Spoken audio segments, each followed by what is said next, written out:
पहले होता था ना कि चौराहे बिकते थे और सिग्नल्स बिकते थे। अब एक एक शॉप बिकती है, वो शॉप जहाँ पर कस्टमर्स बहुत हों। इनफैक्ट अब तो इतनी सारी वीडियोस आ गई हैं कि 4-4, 5-5 हज़ार रुपये पर डे कमा रहे हैं। वेलफेयर के काम मुझे समझ नहीं आते, इसलिए कि आप कोई चीज़ मुफ्त क्यों दे रहे हो। आप सस्ती कर दो, आप सस्ता राशन, सस्ते फ्रूट, सस्ती सब्जियाँ ये शुरू कर लो। मेरा नाम आबिद बेली है और मेरा 1997 से बहुत सारे कारोबार मैंने इनिशिएट किए हैं पाकिस्तान में, इसलिए मुझे दोस्त यार और आईटी की जो फील्ड में मुझे सीरियल एंटरप्रेन्योर कहा जाता है। और इसके अलावा सोशल एक्टिविस्ट हूँ। पहले आयोन पाकिस्तान के नाम से मैं अपनी एक्टिविटीज़ करता था, उसी के अम्ब्रेला में जो है वो एक काम कराची वाला का हमने इनिशिएट लिया है अक्टूबर 2021 में। देखो, भीख बंद बेसिकली 2010 में भी हमने एक एक्टिविटी की थी और उस वक्त थोड़ा सा डिफरेंट कॉन्सेप्ट था, लेकिन इस दफ़ा हुआ ये कि अक्टूबर 2021 में जब ये हमारी ये काम कराची वाला की हमने एक्टिविटीज़ कर रहे थे मुख्तलिफ, तो कोरोना के मामला तो उस वक्त जो है वो सेटल होना शुरू हुए थे। तो उस दौरान बहुत सारे सफ़ेद पोश फैमिलीज़ जो हैं वो बहुत परेशान थी और बहुत सी ऑर्गेनाइजेशंस जो हैं वो उनके लिए काम भी कर रही थी, लेकिन उन ऑर्गेनाइजेशंस में ज़्यादातर जो लोग नज़र आ रहे थे वो भिखारी नज़र आ रहे थे, जो कि प्रोफेशनल थे, जो कि एक्टर्स थे। लेकिन ये जो मामला बढ़ते चले गए और अब तो ये हाल हो गया है कि सिग्नल्स पे, चौराहों पे और आपकी जो शॉप्स हैं, इवन जो रेस्टोरेंट्स हैं, उन तमाम जगहों के बाहर ये हमें मिलते हैं। ये बढ़ते जा रहे हैं, कम नहीं हो रहे हैं। अब वो ये रहा है कि आप जो है वो समझते हो कि मैं तो सिर्फ 10 रुपये दे रहा हूँ, उसकी ज़िंदगी में क्या तब्दीली आएगी इस 10 से, लेकिन आप जैसे 100 लोग उनको 10-10 रुपये देंगे तो रोज़ाना के 1000 रुपये हो गए। इनफैक्ट अब तो इतनी सारी वीडियोज़ आ गई हैं कि 4-4, 5-5 हज़ार रुपये पर डे कमा रहे हैं। तो इनके खिलाफ मैं सिर्फ ये कह रहा हूँ कि आप लोग भीख देना बंद कर दो। मैं इन प्रोफेशनल भिखारियों के खिलाफ नहीं हूँ, मैं उन लोगों के लिए बात कर रहा हूँ जो इनको भीख देते हैं। तो मेरा इस कैंपेन का सिर्फ एक कॉन्सेप्ट है कि आप भीख देना बंद कर दें और वो पैसे जमा करके महीने के आखिर में उन फैमिलीज़ को दें जो आपके अतराफ़ में हों, जो आपके मोहल्लों में हों, जो आपके दोस्तों यारों में हों। उनकी ज़रूरत जो है वो पूरी करें, ना कि इन प्रोफेशनल भिखारियों की।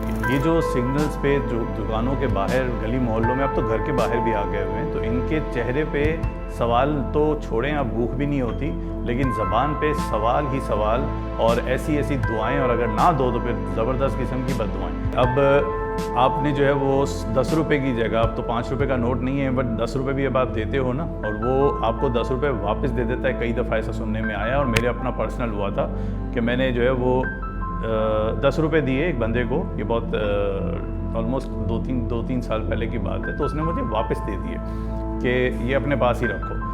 तो उस वक्त मेरे जहन में ये आया कि अगर ये ज़रूरतमंद होता तो शायद ये 10 रुपये रख ले। इसमें एक तो कमाई बहुत है, दूसरा इसमें कोई टैक्स नहीं है, और तीसरा इसमें जो इनके अपनी घर के जो लोग हैं वो सब के सब जो है वो इस काम में होते हैं। ठीक है, ज़बरदस्त इनकम इनको जो है वो ये नज़र आती है। इसके बाद ये कोई काम करने वाले रहते नहीं हैं।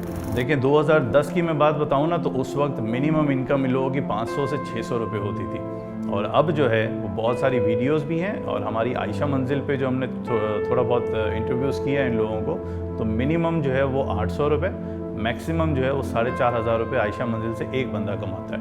पहले होता था ना कि चौराहे बिकते थे और सिग्नल्स बिकते थे, अब एक एक शॉप बिकती है, वो शॉप जहाँ पर कस्टमर्स बहुत हों। और ये लोग प्रॉपर हायरिंग तो छोड़ें, ये बच्चे भी किडनैप करते हैं, ये किडनैपिंग में ये मुलव्वस हैं, ये ह्यूमन ट्रैफिकिंग में ये मुलव्वस हैं, ये हमारी रेकी करते हैं, ये जो कत्लो गारत जो होते हैं, और कराची शहर में जो मामला जो लूट मार के होते हैं, ये प्रॉपर इनकी मुखबरी का नेटवर्क है, और यही लोग तो इस्तेमाल होते हैं उसमें। जैसे बहादुराबाद में एक साहब जो है वो, मैं जब उनको स्टिकर देने लगा तो उनके मेरे साथ ही एक भिखारी खड़ा हुआ था, तो उन्होंने उसको 10 रुपये दिए, मुझे कहा कि माफ़ कर दो। तो रिएक्शन जो है वो दोनों तरफ आ रहा है, लोग अप्रिशिएट भी बहुत कर रहे हैं। वेलफेयर के काम मुझे समझ नहीं आते, इसलिए कि आप कोई चीज़ मुफ्त क्यों दे रहे हो। आप सस्ती कर दो, आप सस्ता राशन, सस्ते फ्रूट, सस्ती सब्जियां ये शुरू कर लो। और आप जो राशन के इतने बड़े होर्डिंग्स लगा रहे हो कि 20,000 राशन का अज़म है या 30,000 राशन का अज़म है, पिछले दिनों जिस दिन हमारी पहली एक्टिविटी थी, उसी दिन रात में एक दोस्त मेरे साथ बैठे हुए थे और बड़ा फ़ख्रिया उन्होंने कहा, एक ऑर्गेनाइजेशन में वो हैं, कि हम एक मेमन सेठ के पास गए हुए थे, गुलशन हदीद, और उसने 20,000 राशन हमें दिए हैं। मैंने कहा वो अच्छा, वो फ़ख्र से बता रहा था। मैंने कहा 20,000 राशन की अमाउंट कितनी हुई? उसने कहा अप्रॉक्सीमेटली 10 करोड़ रुपये।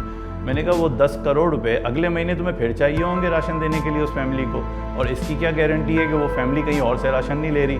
तो उसने कहा यार उस राशन से उस फैमिली का पूरा महीना थोड़ी ना निकलेगा। मैंने कहा फिर एक और गलती है, आप उस फैमिली को इतना दो कि उसका पूरा महीने का राशन जो है वो इंतज़ाम हो जाए, तो वो दूसरी जगह नहीं जाएगा, लेकिन वो फिर भी दूसरी जगह जाएगा। उसका रीज़न ये है कि एक फैमिली 4 से 5 ऑर्गेनाइजेशंस पे रजिस्टर्ड है, एहसास प्रोग्राम पे अलग रजिस्टर्ड है, बेनज़ीर इनकम सपोर्ट पे अलग रजिस्टर्ड है, इनको महीने का इतना अमाउंट और इतने राशन आ जाते हैं। मैंने शुरू किया था 3 साल पहले रमज़ानों में, पहली दफ़ा मैंने भी राशन बांटे थे। तो 100 राशन जब हमने जो है वो बांटे एक एरिया के अंदर, तो उसी एरिया में 5 से 6 फैमिलीज़ के घरों में ऑलरेडी जो है वो बोरियां और राशन की पड़ी हुई थी। तो मैंने कहा नहीं यार, ये हम काम गलत कर रहे हैं। वहीं से फिर मैंने जो है वो इसको इनिशिएट किया कि राशन जो है आप लोग अगर बांट रहे हो सारी NGOs, तो आप लोग अगर मिल जाओ, एक सेंट्रलाइज सिस्टम बना लो, इलाके अपने डिस्ट्रीब्यूट कर लो और उस इलाके में एक NGO काम करे, फिर दूसरी NGO वहाँ ना जाए, और इन तमाम लोगों के डेटाबेस आप लोगों के पास नादरा से कनेक्ट हो जाओ। इस वक्त तो यार टेक्नोलॉजी का दौर है, आर्टिफिशियल इंटेलिजेंस का दौर है, नादरा से कनेक्ट कर लो आप तमाम ऑर्गेनाइजेशंस अपने आप को, एक सेंट्रलाइज सिस्टम बना लो। आप लोगों को पता होना चाहिए कि यार इस फैमिली की कितनी ज़रूरत है, उस फैमिली की ज़रूरत पूरा करो, लेकिन उसके साथ उस फैमिली की मर्द को, औरत को, बच्चों को कोई कोर्सेज करवाओ, किसी काम पे लगाओ। कब तक देते रहोगे पैसे?